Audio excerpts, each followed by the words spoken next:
That's right. What's going on, everybody? It's another episode of Bridging the Gap here on the Jersey First TV network. As always, I'm AJ Malillo. And I'm Stephen Rombolo. And we got another great episode in store. And you can watch us on Jersey First TV on YouTube. You can hit that little notification bell, get all of the Jersey First content notified of the releases of Bridging the Gap, of the Nader narrative, of Real Talk with Fernando. You can also check us out on OnNJ, and you can, of course, check us out on jerseyfirst.org, where you can check out all of Jersey First TV as well. You can sign up for our pledge and sign up for our newsletter over there. But we got another great episode after a great week. It was Independence Day week, Stephen, and you were on the Jersey Shore. How was that? It's true. It was pretty fun. We had a really busy 4th of July weekend. Surprisingly, there was a lot of talk coming up between the weather and just circumstances revolving around the economy down here and the businesses and trends and everything. And it proved to be a really great weekend for just about everybody down here. So it was a lot of fun. There was a lot of action, good times, laughs, and everything that you could ask for on an Independence Day. So all in all, the Jersey Shore held its own this Independence Day. It was a great time. Always does. It always does. The That's what Jersey we Shore do. was there from the beginning. It'll be there till the end. You know what I'm saying? You're exactly right. You're exactly right. It's always a treat. And the fireworks were great this year. Yes, unfortunately, I missed the Jersey Shore fireworks, but I did catch some fireworks out in Delaware. That was pretty cool. So you got like some Philly fireworks, you got some Delaware, Wilmington's fireworks, and you can even see real far out there. And I'm pretty sure we saw a little bit of Jersey fireworks too. Oh, you got the triple whammy. The triple threat. It's like the tri-state area or something. Yeah, that's very nice. Very nice. Yeah, it's pretty cool. I was also on the Jersey Shore this weekend. Steve and I were together for a little bit on the Jersey Shore this week, so that was pretty True. cool. And it led to a short week of work that Tuesday, 4th of July. It's weird when it falls on a Tuesday. Probably even weirder when it falls on a Wednesday. You don't realize it until you start like working an actual job, that like how weird it is, because being in school the whole time, you're on summer break during the 4th of July. It doesn't really matter what day of the week it falls on. But like when you're in like a normal 9 to 5 job that you go to every day, like that 4th of July right smack dab in the middle of the week doesn't really make any sense. But it is what it is. I feel like Tuesday or Thursday might be the best day, because you just take that Monday off, you just take that Friday off, you give yourself a nice 4-day weekend, and 4-day weekend. And this one I got a half day Friday, so it's like a 4.5-day weekend. So it's like, I can't Nice. complain. Might as well just How be a could week you? off at that point. Yeah, how could you complain? That's right. You can't. You can't. We live in the greatest country on earth, and we are celebrating the 247th birth. So you can't really complain about that. 247. That's a crazy number. Yeah. We're almost at the big 250. That'll be a great time. That'll be a Yeah, great that'll be a time. big one. That'll be a big one. What's that? But Steve, A quarter of is 1,000 years a millennium? I believe 1,000 years is a millennium. Yeah, hundreds a century, and thousands a millennium. Quarter The quarter millennium. millennia. The quarter millennia Yeah. birthday of the greatest country on the earth. That'll be a crazy time. Yeah, we got only a couple more years. 3 more Make years. sure you tune in. 2026. But we do have books today too, because it is the beginning of the month, Stephen. It's So true. it's our little book report time. It is book What report did time. you remind the people what you read this month? So this month I read, excuse me while I grab it. As we've discussed previously, I take book sleeves off. I don't. They annoy me and they get in the way and they get crumpled up because I this agree. book travels with me just about everywhere that I go. And I read as much as I can. And I want to be upfront about this, and I want to say I'm a awful book report student. I'm currently now juggling, like, I'm gonna say 3 jobs and a commitment to fitness. I also just registered for classes for law school today, and I have to plan on moving to another state in the next 3 to 4 weeks. So reading has not been the highest on the priority list. So I did take a decent chunk out of this book, and I am going to finish this one through and see it through. But it's an interesting grab. I grabbed it at Barnes & Noble, I'll say it was like 2 months ago, and it had just come out. I didn't know this at the time, but it's called The Yellow Pad by this gentleman, Robert Rubin. If you don't know who Robert Rubin is, he was, I think, the 70th chair of or Secretary of the Treasury. This guy is also wickedly old. I think he's like, man, I want to say he's like 84, 85 or something. The guy's got a lot of years on him, a lot of experience. And he worked with the Clinton administration for a very long time. He was a co-chair of Goldman Sachs. Prior to that, he earned a law degree, I believe, from Harvard. Brilliant mind. And this book, what I went into it expecting, and when you read the cover, it was basically like how he used this yellow pad, like a yellow legal pad, which I know you're very familiar with. Oh, sure.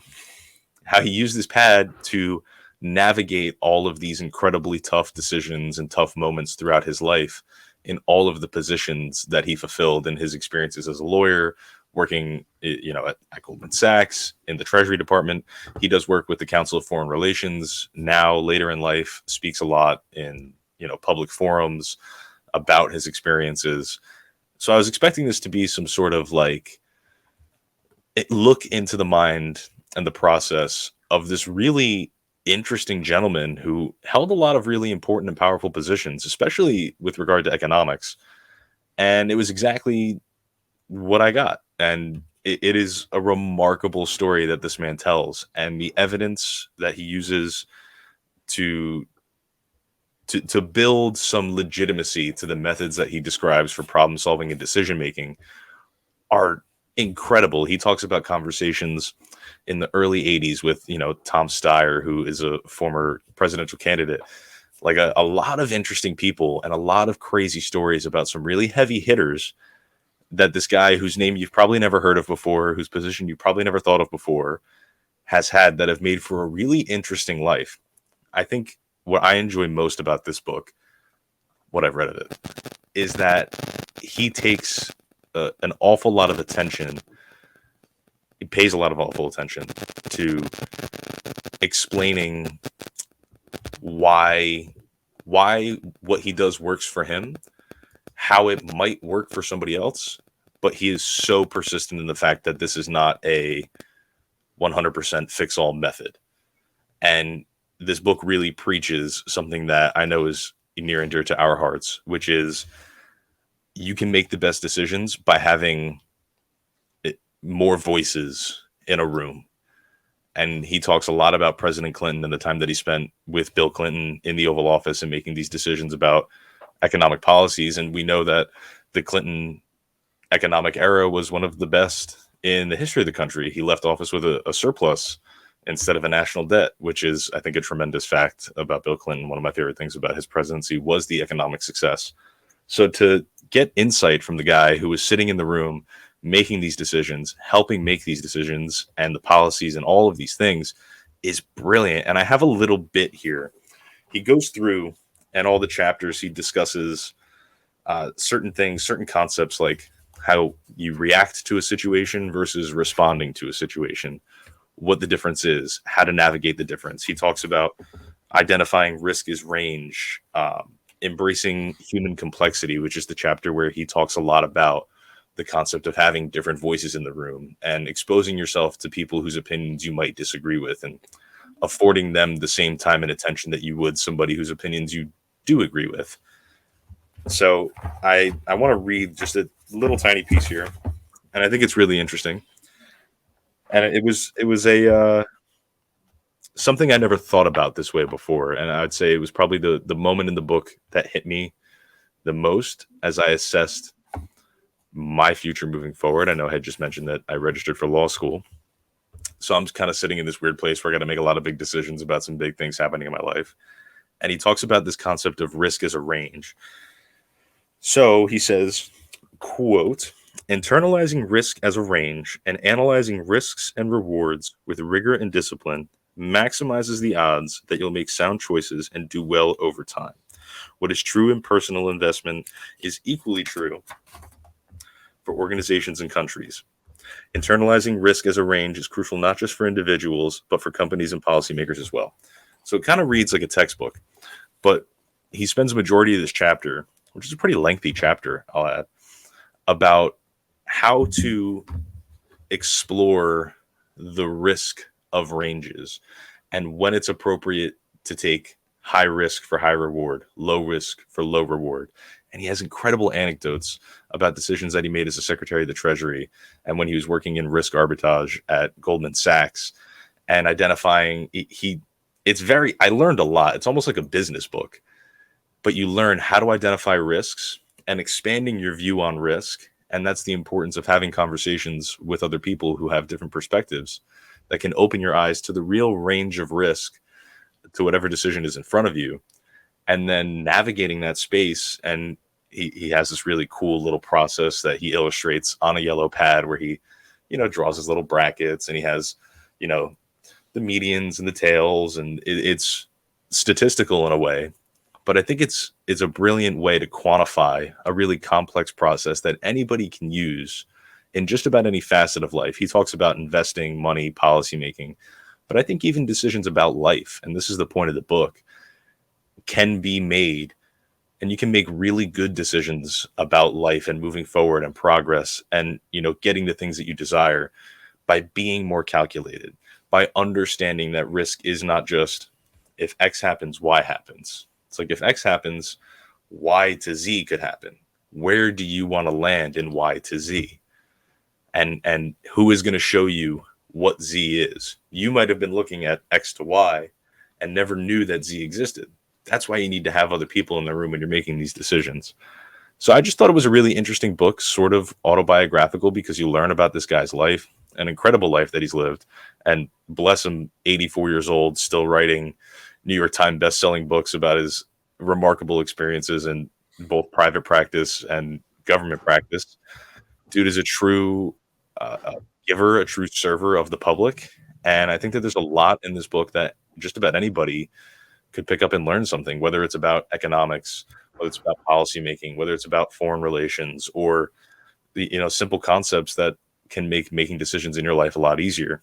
So I'm very happy. Cannot wait to get to the other end of the cover on this book and pick up a new one next month. Yeah, that's right. I think what you hit on there is pretty important, and an important thing in reading anything, I would say, but particularly in reading a book that's sort of a more of a memoir-y, more of a anecdotal, is trying to parse out what has made other people successful and what has worked for other people and how you can apply that to yourself and your own strengths in your own life. Because like you said, everything's going to be a little bit different. Everybody's going to do things a little bit different.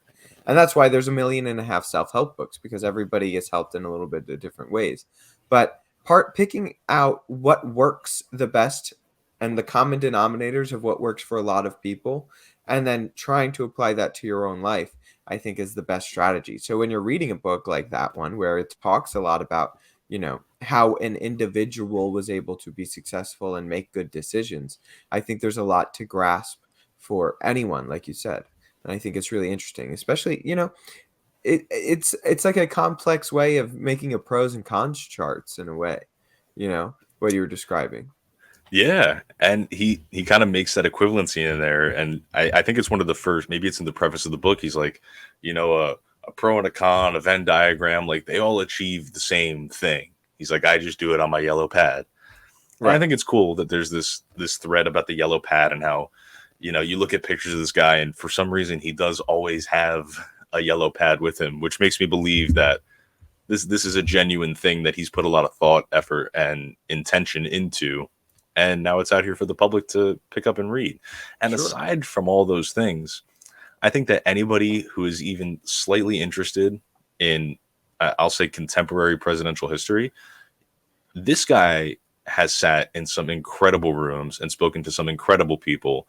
And I learned so much about Bill Clinton and conversations that this guy had with, in my opinion, one of the best presidents of the modern era and other great thinkers of the time that are involved in government, politics, economics, and, the economy in general. So there's a lot to learn in so many different areas.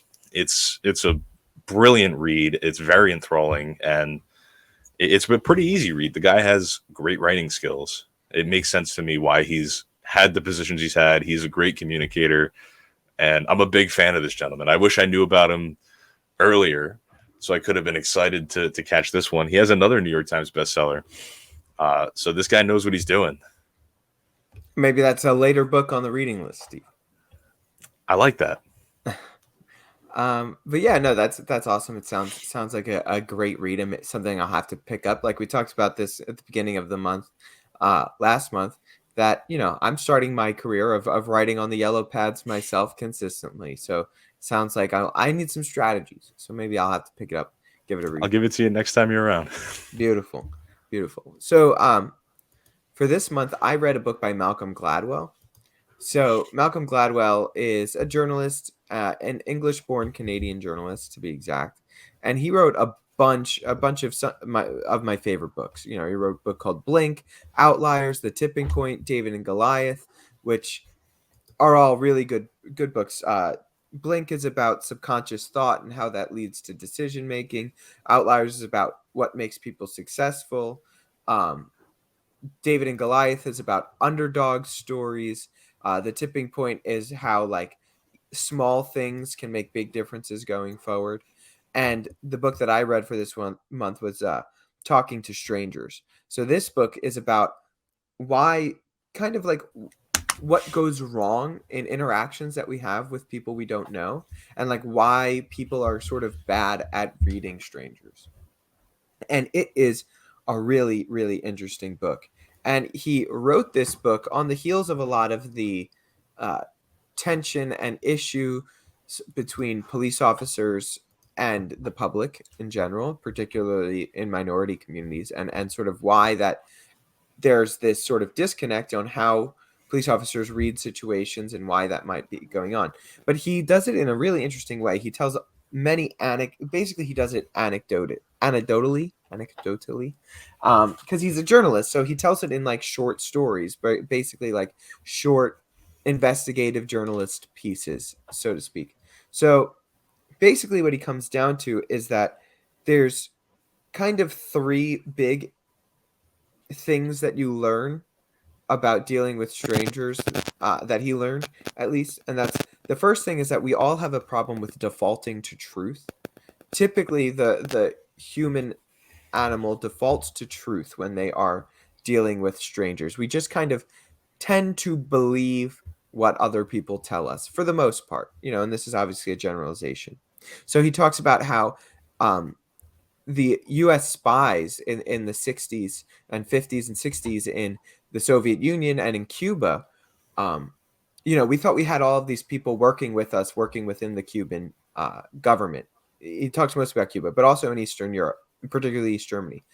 What he comes to find out, and what our intelligence agencies came to find out, is that almost every single spy that we had in Cuba that we thought were working with us, that were our agents, were double agents working for the Cuban government. Almost every single one of them. And so they were giving the U.S. misinformation and then reporting all of the information they were getting from the U.S. to Fidel Castro. So much so that one of the spies wound up fleeing and defected to the United States, and he like told us everything. And when Fidel Castro winds up finding out that we now know about the spies, he held this giant parade with all of our double agents, and then he put an 11-part docu-series out on Cuban television talking about how he, played this trick and got the best country in the world, got the US to believe it.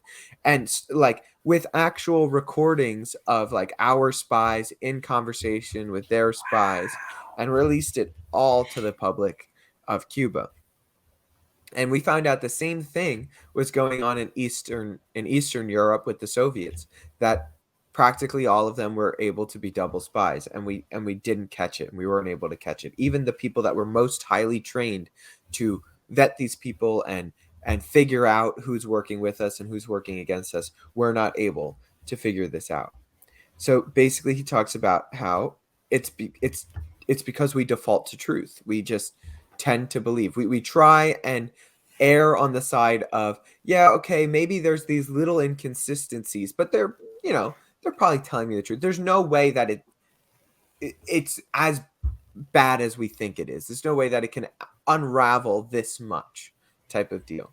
And he talks about what you need in these scenarios is somebody who just follows the rules, who like sees something that isn't right and they hound on it and they make sure it's fixed. So he talks about Bernie Madoff, and basically the only way that they were able to get Bernie Madoff down was a person who was a just a through and through a rule follower, is the best way to put it, and a person who was kind of weird and wiry is the way that he described it. His name was Harry Markopolis, and basically Harry Markopolis was like, this doesn't make any sense to me, there's no way he's doing this legally, and he was like a dog with a bone with it, and eventually it came out and he was right.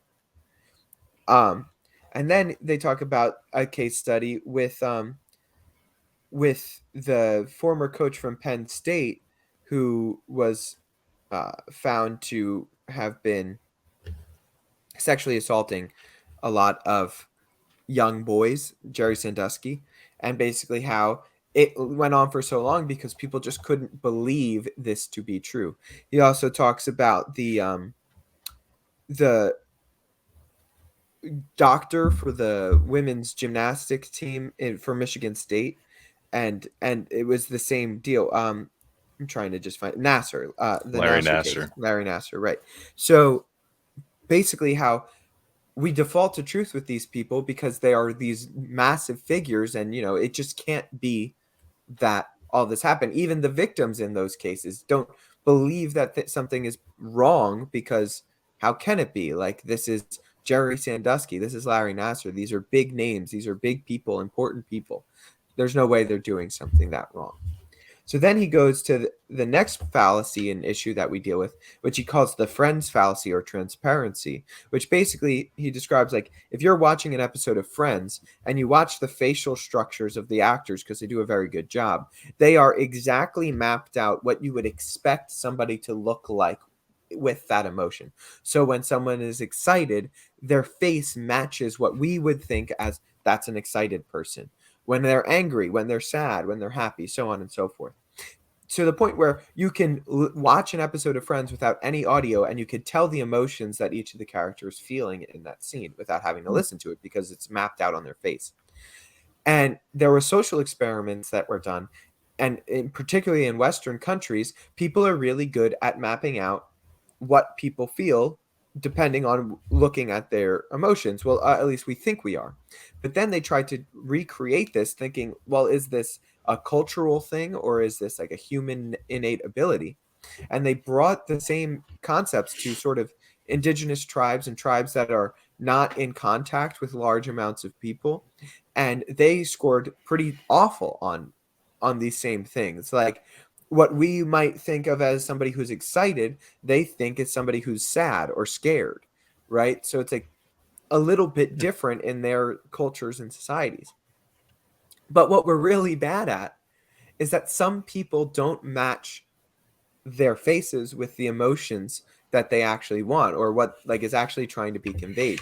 And we're really, really bad at that because it's not clear. It's not transparent. People aren't being transparent with their reactions to certain things. So he talks a lot about the Amanda Knox case, which was an American student studying in Italy who was charged with a murder of her roommate, and she didn't do it. She was eventually exonerated for it, but she didn't meet how she was supposed to have reacted, and that's what made her a prime suspect for it.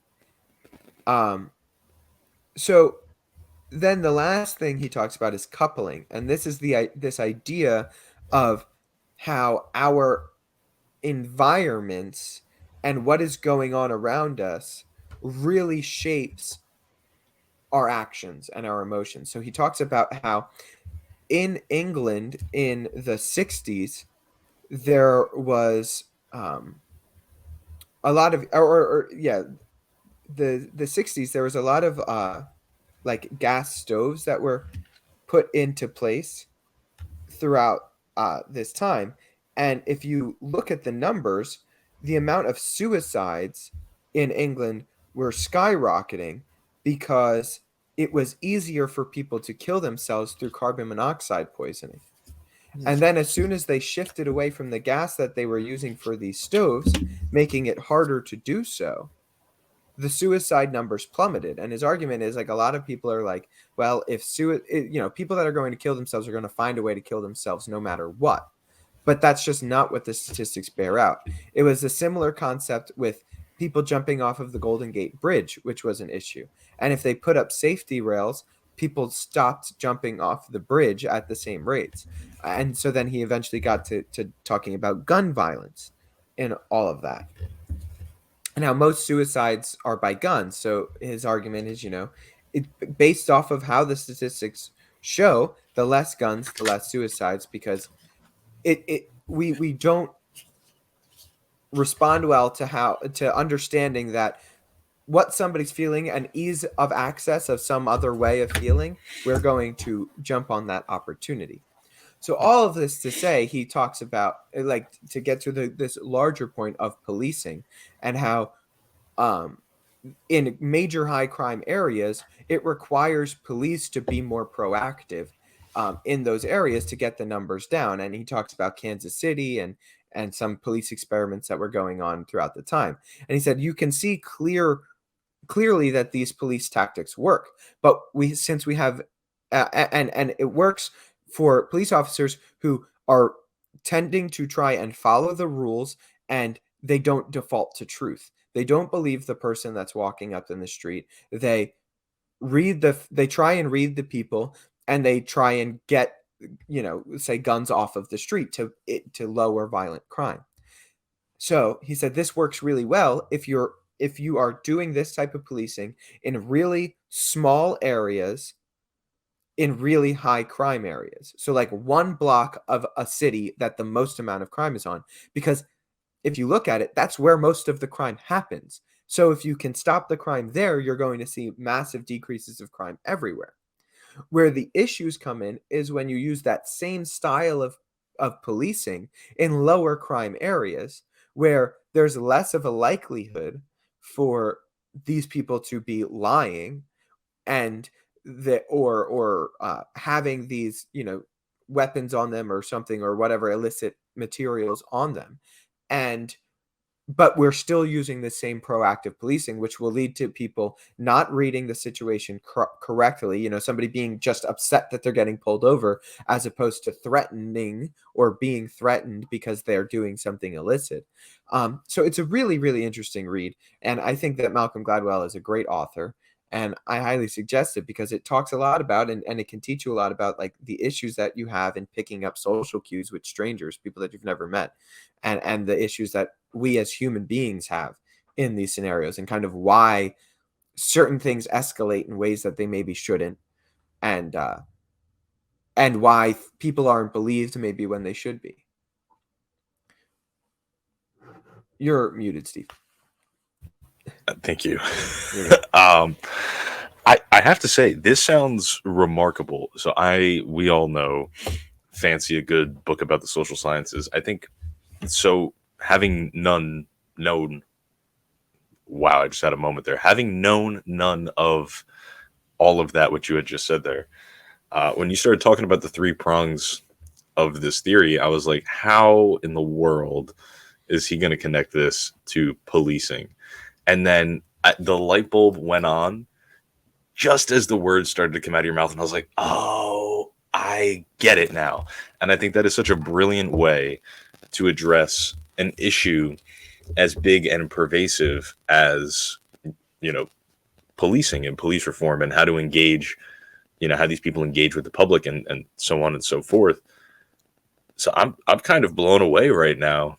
Actually, that I think that's a very unique take, and I think it's a very, I'll even use the term, like, revolutionary way to break down an issue, make it small and digestible, and then expand it onto something that everybody has an opinion on. Right. Well, he talks about this Kansas City style of policing, which is kind of also, it's basically broken windows style of policing is the best way to put it. It's sort of like Rudy Giuliani, New York, like stop and frisk, stuff like that. Which, by looking at the numbers, it decreased the crime rate drastically, right, in a city like New York. But the guy who came up with this Kansas City style policing specifically said, you have to do this in the worst areas, not in the good areas. You can't. This doesn't work everywhere. You have to focus it. It has to be centered in the place. Okay, there is a lot of car theft in on this street in particular. Well, this is where we're going to target that type of policing, right? Where the areas are is where you target that type of policing. Not everywhere. It's not, citywide, so to speak. It's targeted in a particular area for a particular purpose. I think it's a really progressive way to look at the concept of policing also, and I think it affords communities this sort of benefit to be policed the way that they need to be policed. I completely disagree in just about any large system with the concept of like something being blanketed or cookie cuttered, meaning that's just the same thing applied to everybody. And this makes a lot of sense to me. And I don't know why this is a take that isn't more mainstream, or I haven't heard more about it aside from what we're just hearing right now, because I'm listening to everything that you're saying and I'm thinking through it in my head and I'm like, yeah, no, that makes a lot of sense. And it seems like this book could answer a lot of questions or give a lot of people one step closer to maybe finding a digestible answer about a really hard problem that this country faces right now. And on top of that, I think similar to the book that I had read, absent of the commentary on policing, it just teaches you a lot about how to interact with people in your day-to-day life. Even if you're not a cop, understanding those three things. I wrote them down: defaulting to the truth, coupling, and the friends fallacy. I think that they're like three really interesting and brilliant concepts to toy around with and think about the next time that you talk to a stranger for however long it might be. This seems like a great book. We should do a book swap. I'll give you this one. I'll take that one. I highly recommend it. I don't work for Malcolm Gladwell. I highly recommend all of his books. I think he's a great writer, one of the best writers I've ever encountered. Just, it's so easy to read. It's so digestible. I've been reading him since I was like a freshman in high school. And I love every book that he's written. I actually also listened to this one on audio, which he reads the audiobook, which is also great, because it's from his voice. But yeah, highly recommend it. And for next month, I'm going back to the classics, Steve. And I started reading this on the beach, and I was getting made fun of by Steven and our other friends for making it. I didn't make fun of you. Okay, this is fair. Probably my favorite book. I'm reading To Kill a Mockingbird this month. Learn a little bit about the man Atticus Finch. And, I read it last time I read this. It was freshman year of high school, and I didn't care at all. And read is a loose term. Like, I skimmed the pages and I paid attention in the class discussions. So I'm going to actually read it this time. And I'm a couple chapters in, and I can already, start to realize why this is such a classic book. It's just a shame that we make, 13-year-olds read it, because they're not going to get it. I feel like that way with a lot of books, and I understand why we have to have, why we have the kids read it. But if you were somebody like me in high school that just yeah, whatever, it is what it is. Oh, it's a classic, whatever. Like, go back and read them, because they're good books. Like, they weren't just making stuff up to get you to read. Like, these are good books, and I think when you're a little older, you have more of an appreciation for it. Very interesting. I love that book. I think it's such a fun read. And I do owe it to myself to give it a second look over. And I think maybe I'll wait till I'm in the position you're in. Flash forward a year, I'll finish my 1L, and I'll, buddy with Atticus Finch again. Well, I think it's a good time to read it. It talks a lot about being an ethical person, and not, being an ethical lawyer, but just also being an ethical person doing the right thing for your community. And obviously he's a defense attorney in it, but I'm working in a prosecutor's office, and I think it's an important perspective to have also. Absolutely. Yeah. So I wish I could give you 100% certain answer about what I'm going to read. I'm toying between two books that I have in my little library at the house. The one it's called The Sheik's Batmobile. It was a book that was recommended to me by a friend a few years ago. And it's basically about how American culture has sort of permeated into the Middle East, despite, all the conflicts that we have in the Middle East. And Just seems like that's about all I know about it. That was what I was given. The cover of it's really cool, and I think it's a supposedly a very interesting book that talks about the way American culture influences Middle Eastern culture and how the Middle East interacts with hyper Americanized media and things of the sort. So I'm either going to land there, or I have a book sitting in front of me called Trouble in Paradise by the I guess philosopher Slavoj Žižek. I think he's some sort of Serbian, Eastern European Marxist thinker. It's about basically it's a commentary on modern capitalism.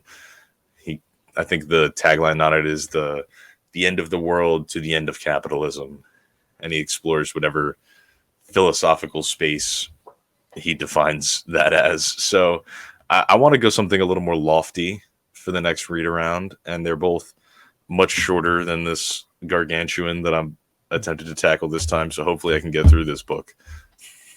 Well, I think you can. I think also, if you want a book that you could get through fairly easily, I would imagine the Sheik's Batmobile is probably a bit of an easier read than the Slavoj Žižek vehicle. Yeah, I do love the way he writes, though. I think it's so similar to the way that I write, just run-on sentences. Right, just big words and sentences that you could have ended like 10 words ago. Yes, exactly. Well, for the people out there, if you couldn't tell, Steven and I, for as good of friends as we are, for as much as we sort of agree, I would say, on the big things in the world and in life, we are kind of opposite in most every other way. And one of the ways that I would say most epitomizes our opposites is reading how we write. Yeah. Like I am very short and sweet sentence structure, kind of get to the point, don't try and use as many words. And Steven will use as many words and as big of words as he can possibly put down on a piece of paper. I like to be articulate, I like to be thorough, and I like to use descriptive words so that there are no uncertainties about any point it is that I'm trying to make. That's all. I think that's fair, and I think it's served us both ways have served us quite well to this point. So it's not a knock either way. Yes, that I can certainly agree with. Right. So look, we spent a lot of time on books, and that's okay. So I think we should we'll talk about 2 quick stories, and then we can table one of our stories for next week. So a little bit of a sneak preview into next week. I think our biggest story has to deal with it actually just dropped today, the day we're recording this, which is a civil complaint that the city of Philadelphia is putting against 2 manufacturers of what are called ghost guns. So we can talk about this next week, but you could do a little bit of preliminary research out there. It's the city of Philadelphia versus Polymer 80 and JSD Supply Inc. So I would do a little bit of research there if you're interested. And there has also been a Justice Department rule that was released about a year ago at this point, talking about changing the definitions for firearms that I would do a little bit of research in. But we could talk about that next week because that's a bit of a longer story. We have 2 shorter stories that I think we can wrap up with. And I think a better story to start with could be what's going on over with Meta. They have released a new app, and that new app is called Threads. And Threads is supposed to be basically Meta's competition with Twitter since Elon Musk took over Twitter. And I think it's a really interesting thing. Look, I'm a big fan of capitalism. I'm a big fan of competition. And I want to see Twitter do well and be successful. And I want to see Threads do well and be successful.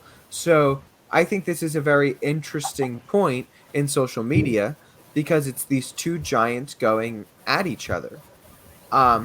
What Thread has an advantage over all of the other apps that have tried to enter this space is that they have a built-in base of people, because it's just you hook up your Instagram account to it. There's no extra work. It's so easy. And then you could just follow everybody you already follow on Instagram. So you have a built-in follower base as well. So people are just going to join this app and immediately have the same amount of followers they have on Instagram and be following the same people if they want to. And I think that that's a really interesting strategy. But yeah. Yeah. So I just signed up today, actually, and I read the number. I want to say I think it, and maybe I'm making this number up, but I heard that it was like close to 30 million signups already, which is remarkable. But when I tell you the process, and I didn't know that this happened. Like I knew nothing going into downloading this app. I downloaded it. It said, like, would you like to connect Instagram? And then it was like seconds. It had the same profile picture, same bio, followers, following, like to a T, everything. It was like when you get a new phone, if you have an Apple, and you just back up the same iCloud backup, and all of a sudden everything is poof magically there on another device, but it's a little bit better than the one you had before. That's what this felt like. It was a remarkable experience getting in. And I think the layout is brilliant. I think the design is awesome.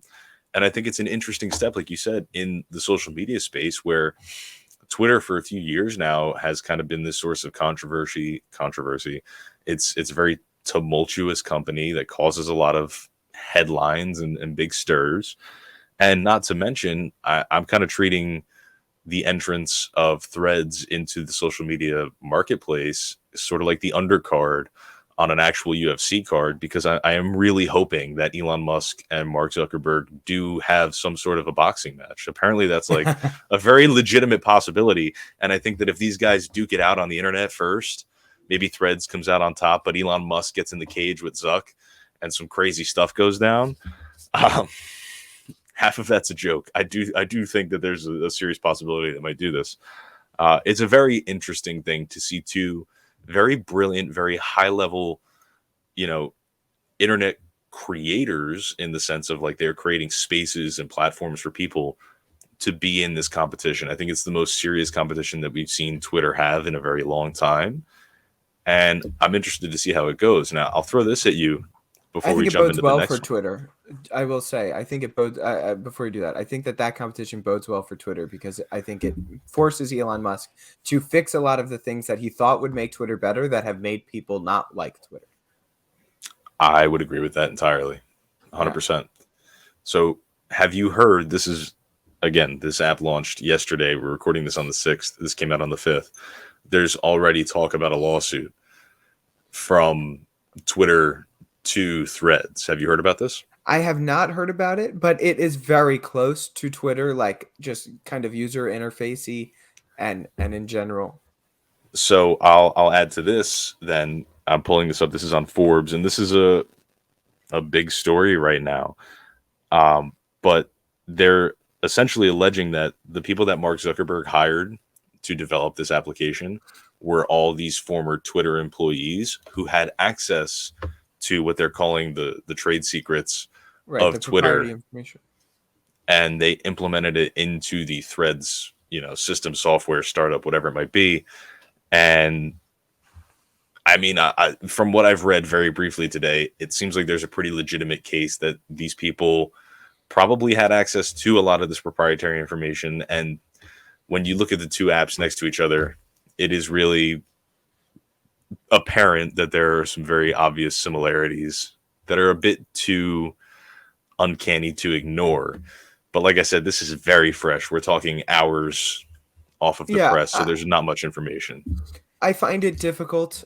I mean, it's interesting, and it might be more of an issue with sort of non-competes that I'm sure these people had in contracts when they, got let go. But open up any of the other attempts for Twitter competition, your Parler apps, your, even Truth Socials. Right. They're all very similar looking apps at the end of the day. Yeah. So I don't know like the actual like coding tech side behind it. So maybe that is a different story and it's a lot closer to Twitter's and they could get somewhere there. But if you're just going by user interface and how the apps function, I don't see much of a case there because there's already so much in the field and in the market. I will say this though, I have one major complaint with Threads in its initial launch. I made an account this morning. I was like, this is great. I really like this app. I like how it looks. I like how it feels. By this afternoon, by the time I get out of work and I've checked out what's going on, immediately already have bots.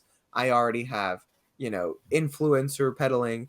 And Yeah. so my biggest complaint is I want to see the post that my followers or that the people I'm following posted, retweeted, or liked, or I guess rethreaded or liked. I don't want to see random posts from random people I'm not following.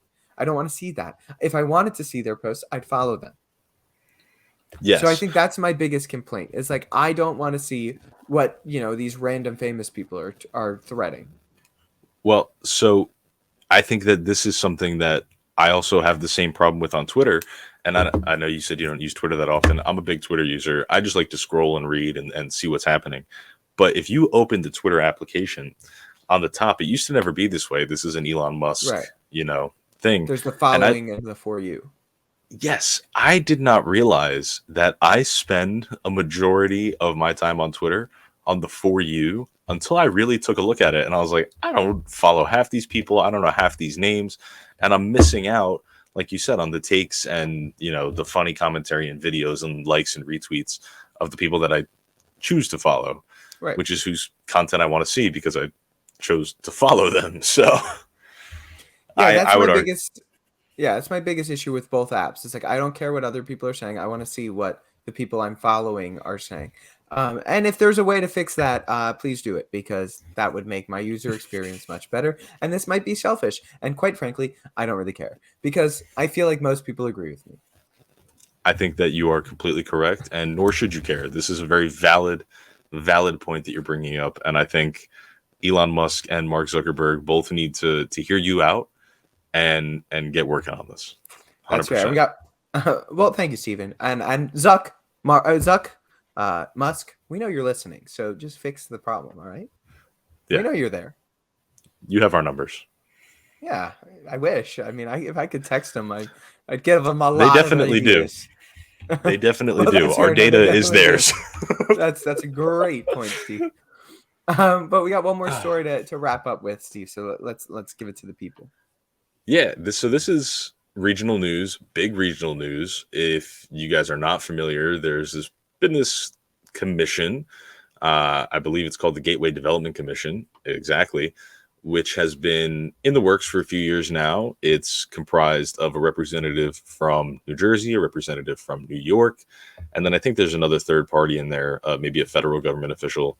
I don't remember exactly the makeup of the commission, but they've been in charge with planning and acquiring federal money, state money for a new project, which is the Hudson Tunnel Project, to build a new tunnel that connects New York to New Jersey underneath the Hudson River. Something like, regional people might be familiar with the path to go from, Hoboken right into Manhattan. Something of the sort. Interestingly, today, this was announced, the Biden administration is giving what is the largest U.S. transit grant in history, $6.9 billion to build this new passenger trail roadway underneath the Hudson River. This is huge because I want to say it was just a few months ago, it had been awarded around $292 million in a federal grant, which was massive then. I think the final number on this grant is actually $6.88 billion. They're just rounding to the 6.9. But this is going to be a tremendous project and a tremendous undertaking. It's going to take years to accomplish. Construction is going to start in 2024, I believe. And there's estimates that this is going to create 72,000 jobs in the greater New York region, which is a huge economic stimulus for this region. And it's going to improve about 200,000 commuter trips daily once it is, finished, implemented, and ready to rock and roll. And what I think is really cool about this too, so a lot of this funding is going towards building this new railway. So they're going to have to trench out underneath the Hudson River. They said some parts of it might be as deep as 250 feet, which is remarkable to think about. So they're going to build this new railway, going to have greater capacity, obviously new technology. I believe the one that exists now is well over 100 years old. and was damaged in 2012 due to Superstorm Sandy. But then once this new one is built, they're going to close the old one, and instead of completely decommissioning it, they're going to take some of these funds and they're going to refurbish that one. So not only will we have a new higher capacity railway to connect these two, powerhouse economies, there's going to be two of them. So the amount of people that are going to be able to be moving quickly and efficiently in and out of New Jersey and New York into these economic hubs is going to be remarkable. And I think this is just another testament to improving infrastructure, specifically in the Northeast, which has the oldest and, worst in the country, as we saw quite recently with the incident in Philadelphia. This is a great step forward. I know this is something that Donald Trump had his hands in for a long time, and he was involved when the Gateway Commission was originally created, and this project was in the very, building steps, ground stages. But to see such a massive amount of money coming from the federal government to this region, I think is something that should make everybody happy, because it's going to be ultimately a great thing for the people of New York, New Jersey, Connecticut, Pennsylvania, anybody that gets, anywhere near New York City, which is an economic mecca at this point, I think is going to be remarkable. And not to mention 72,000 jobs. That is not a small number at all. So I think New Jerseyans and New Yorkers alike should be excited about this news. Yeah, it's certainly not a laughable number. I'd say also it's important to note that with the taxes that the city of New York's government is levying on people commuting into the city, or even people that live like in maybe not the downtown areas of the city that they have to pay.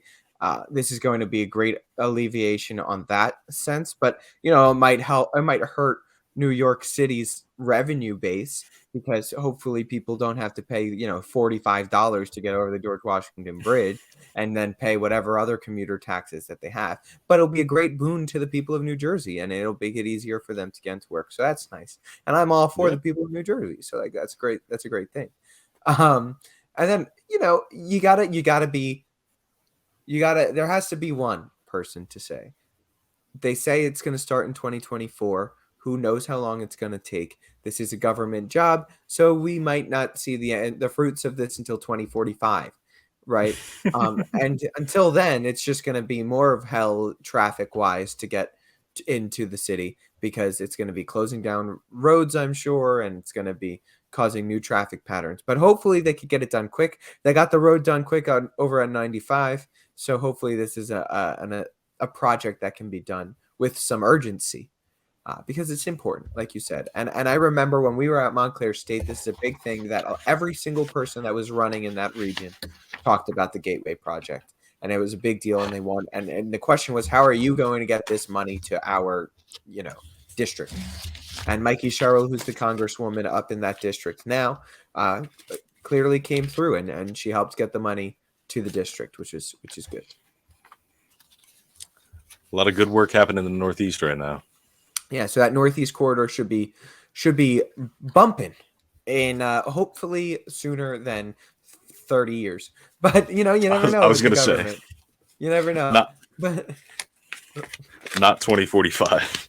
Not 2045, hopefully. But anyway, we'll see, and we'll keep you in the loop of this story as Bridging the Gap continues, as they are bridging the gap between New York and New Jersey and the Hudson River. You know what we'll have to do? We should commit to this right now. When this new one's open, functional, and ready to go, we should do a podcast on the new train. We'll bring the mics, we'll set it up, and then we can bridge the gap verbally, and also bridge the gap physically, and then also bridge the gap from the old to the new as we bring new infrastructure to the region that so desperately needs it. I love it. I love it, Steve. It's Infrastructure Week here on Bridging the Gap. And with that, I'm AJ Malillo. I'm Stephen Rombolo. And we hope you have a wonderful week. Subscribe to Jersey First TV. Get all of your content. And we will talk to you all next week. Have a good one, everybody.